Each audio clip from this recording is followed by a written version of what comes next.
James and the Top Hat. James was a new engine who lived at a station at the other end of the line. He had 2 small wheels in front and 6 driving wheels behind. They weren't as big as Gordon's, and they weren't as small as Thomas's. The fat controller told him, "You're a special mixed traffic engine. You'll be able to pull coaches or trucks quite easily." But trucks are not easy things to manage, and on his first day they'd pushed James down a hill into a field. He'd been ill after the accident, but now he had new brakes and a shining coat of red paint. The fat controller was quite kind to James. "The red paint will cheer you up after your accident. You can pull coaches today, and Edward can help you." So James and Edward went together to find the coaches. Edward knew all about coaches and trucks.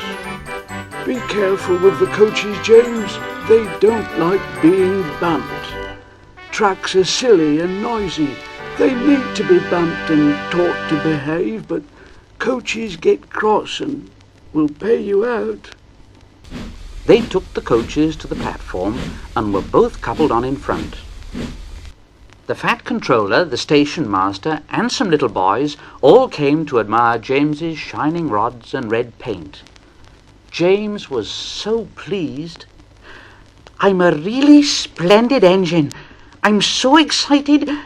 I feel like going..." James let off steam. The fat controller, the station master, and the guard all jumped, and a shower of water fell on the fat controller's nice new top hat. Then the whistle blew, and James thought they'd better go. So they went.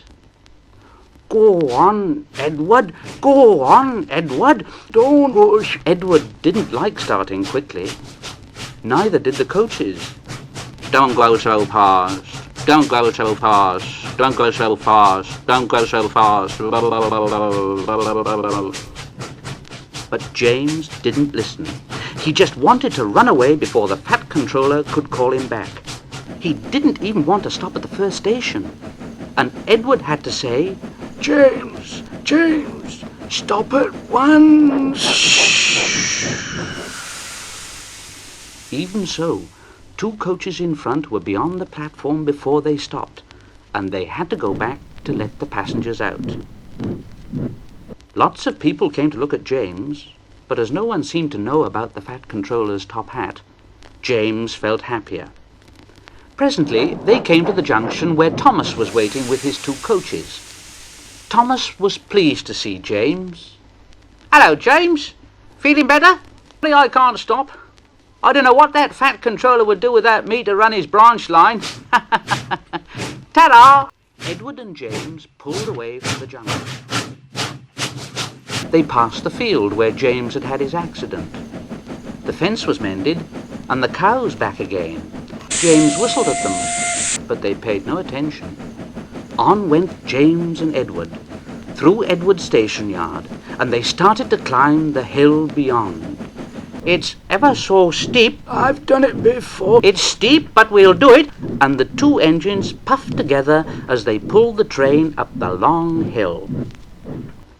They both rested at the next station, and Edward told James the story of how Gordon had stuck on the hill and he had had to push him up. James laughed so much he got hiccups.